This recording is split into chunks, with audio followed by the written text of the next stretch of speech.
हिंदी की पाठशाला सीबीएसई में आप सभी का स्वागत है। बेटा, आज हम कक्षा 9वीं कृतिका का पाठ है रीढ़ की हड्डी पढ़ेंगे।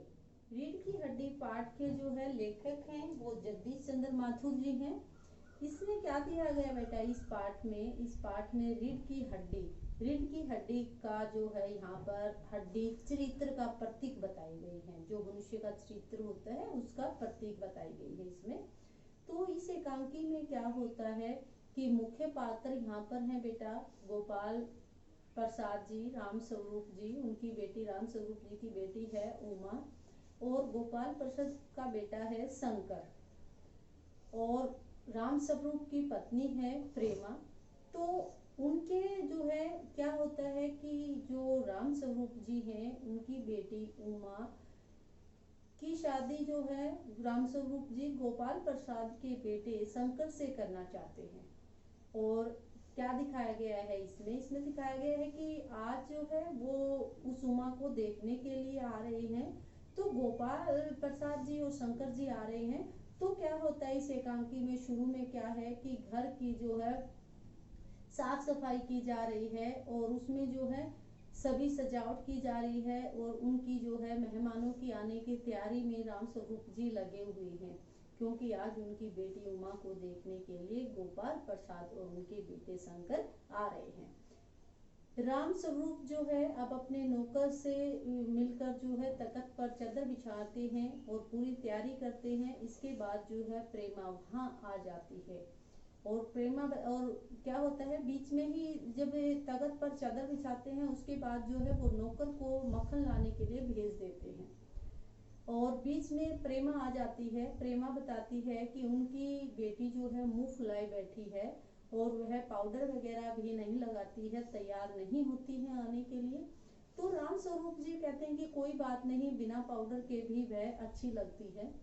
इस पर प्रेमा जी कहती हैं कि आजकल की तो जो पढ़ी लिखी, इस पर वो पढ़ी लिखी के बारे में बताया गया बेटा। उमा जो है वो बीए पास थी, तो इसलिए कहा गया है कि पढ़ी लिखी लड़कियों के ये नखरे होते हैं। एक हमारे समय था कि हम कुछ भी ऐसा नहीं करते थे। अब वो क्या कहते हैं कि आपस में बातचीत करते हैं कि वो जो आने वाले हैं राम स्वरूप के घर में गोपाल प्रसाद और शंकर उनका बेटा, तो वो किसी समय भी आ सकते हैं। उन्होंने जो है उमा को कहते हैं कि वो कोई भी गलती ना करे, इसके बारे में बताते हैं। और ये भी बताते हैं कि वो क्या होता है कि वो राम स्वरूप जी जो है गोपाल प्रसाद से छिपाते हैं कि उनकी बेटी बीए पास है, और वो बताते हैं कि उसने 10वीं ही की हुई है।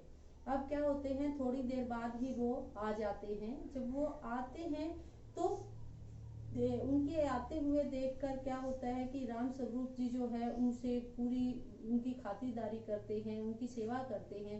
उसके बाद उनका नाश्ता लगा देते हैं। अब वह नाश्ता करते हैं, नाश्ते करते करते जो है गोपाल प्रसाद जी अपने जमाने की बातें करते हैं कि हमारे जमाने की पढ़ाई होती थी कि एक मैट्रिक पास जो होता था वो भी इतनी अंग्रेजी जानता था कि आज का एमए पास भी उसके बराबर नहीं जानता। अब क्या होता है कि गोपाल प्रसाद उमा के बारे में पूछते हैं कि और कहते हैं कि लड़की का सुंदर होना तो अच्छा है, कि आपकी बेटी सुंदर है। और फिर वो राम स्वरूप से भी पूछते हैं कि ये आपकी बेटी अधिक पढ़ी लिखी तो नहीं है। तो उन्होंने कहते हैं कि वो बताते हैं कि उन्होंने मैट्रिक पास की है, इतना ही बताते हैं। वे जो है अब वे लड़कों की पढ़ाई की वकालत करते हैं गोपाल प्रसाद जी। तो वकालत करते हुए क्या कहते हैं कि मोर के पंख होते हैं, मोरनी के नहीं। शेर के, इसके बारे में बताते हैं, शेर के बाल होते हैं, शेरनी के नहीं। तो मतलब इस तरह से कंपेयर करते हैं पुरुषों में और औरत में। उनके अनुसार ये होता है कि पढ़ने का काम लड़कों का होता है। तो इस प्रकार जब वो बातें करते हैं तो राम स्वरूप भी क्या होता है उनकी हाँ में हाँ मिलाते हैं। अब जो है उनका नाश्ता करते करते बातें कर रहे हैं बेटा वो, तो नाश्ता समाप्त हो जाता है। तो राम स्वरूप जी यहाँ पर पान मंगवाते हैं।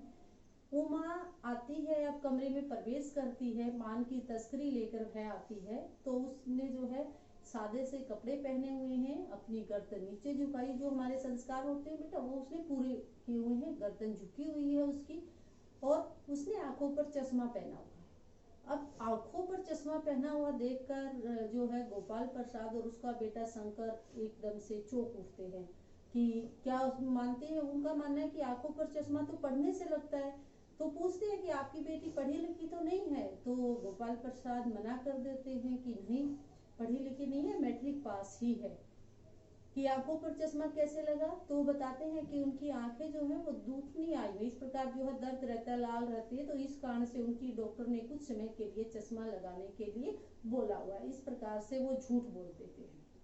अब गोपाल प्रसाद जो है उमा से प्रश्न करने लग जाते हैं कि खाना बनाना आता है या नहीं आता है, गाना गाना आता है या नहीं आता है, पेंटिंग और सिलाई आती है या नहीं आती है। इस पर जो है फिर राम स्वरूप जी कहते हैं कि हाँ उसे ये सब चीजें आती हैं, और अब जो है हारमोनियम रखते हुए कहते हैं कि वो आपको गाना गाकर सुनाएगी।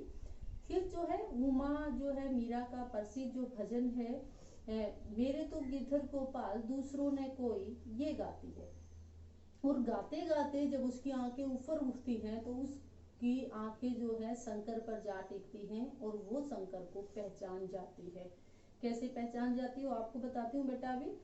तो क्या होता है कि गोपाल प्रसाद फिर उससे पूछते हैं कि क्या उन्होंने कोई इनाम विनाम जीता है या नहीं। तो राम स्वरूप जी कहते, वो कोई भी जवाब नहीं देती है।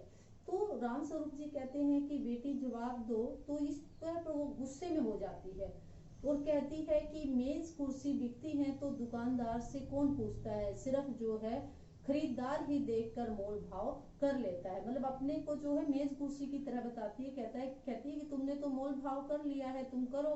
तो इस तरह से वो गुस्से में हो जाती है। अब जो है इधर से इन बातों को सुनकर जो है जो गोपाल प्रसाद और शंकर हैं वो भी गुस्से में हो जाते हैं, और गुस्से में होकर जो है कहते हैं कि साहब से पूछिए इसके बारे में। तो कहते हैं कि गुस्से में होकर जा रहे होते हैं तो तब जो है उमा गुस्से में होकर उन्हें भी सुना देती है कि अपने साहबजादे से पूछिए कि पिछली फरवरी में जो है ये लड़कियों के हॉस्टल में के इर्द गिर्द क्यों घूम रहे थे। तो उसके बारे में बताती है कि वो जो शंकर था वो लड़कियों का हॉस्टल था, वहां पर उनके इर्द गिर्द घूम रहा था, और जिससे वो पकड़ा गया था, और वहां की जो वार्डन थी उसके पैरों में पड़कर उसने माफी मांगी थी, और उसकी खूब वहां पर पिटाई भी हुई थी। इस तरह से वो शंकर की बातें वहां कह देती है। ये सारी बातें सुनकर गोपाल प्रसाद जो है झल्ला उठते हैं और राम स्वरूप से कहते हैं कि हमारी बेइज्जती करने के लिए आपने यहाँ बुलवाया था, और फिर जाने लगते हैं। इस पर उमा कहती है कि घर जाकर पता लगाइए कि आपकी बेटे की रीढ़ की हड्डी है या नहीं है। किसको कहती है? गोपाल प्रसाद को। किसके बारे में? शंकर के बारे में, कि आपकी बेटे की रीढ़ की हड्डी है या नहीं है। रीढ़ की हड्डी यानी बैकबोन। गोपाल प्रसाद जी जो है और शंकर चले जाते हैं। अब जो है मैंने आपको बताया भी था बेटा, हड्डी किसका प्रतीक है, क्यों कहा गया रीढ़ की हड्डी? रीढ़ की हड्डी यहाँ पर उनके चरित्र का प्रतीक बताई गई है कि उनका चरित्र है या नहीं है। अब क्या होता है, नौकर मक्खन लेकर आता है और तभी पर्दा गिर जाता है। बेटा ये एकांकी यहीं तक थी। अब इस एकांकी के माध्यम से लेखक क्या कहना चाहते हैं वो आपको बता देती हूँ बेटा। इस एकांकी के माध्यम से लेखक जो है समाज में व्याप्त विषमता एवं रूढ़ियों के दूर करने का प्रयास किया है लेखक ने यहाँ पर, और बताते हैं कि आज के समय में लड़का और लड़की में हमें भेदभाव नहीं करना चाहिए, सभी को समान अवसर देने चाहिए, चाहे वो पढ़ाई के हो या किसी तरक्की के भी क्यों न हो, समान अवसर मिलने चाहिए। हमें जो है रूढ़िवाद समाप्त करना होगा, विचारों में बदलाव लाना होगा और सशक्त चरित्र का निर्माण करना होगा, तभी हम जो है समाज को आगे बढ़ा सकते हैं। तो ये पाठ था बेटा आपको। तो सभी इस वीडियो को ध्यान से देखना और पाठ को समझना, और अंत में मेरी वीडियो को लाइक करना, कमेंट करना और चैनल को सब्सक्राइब जरूर करना। धन्यवाद बेटा।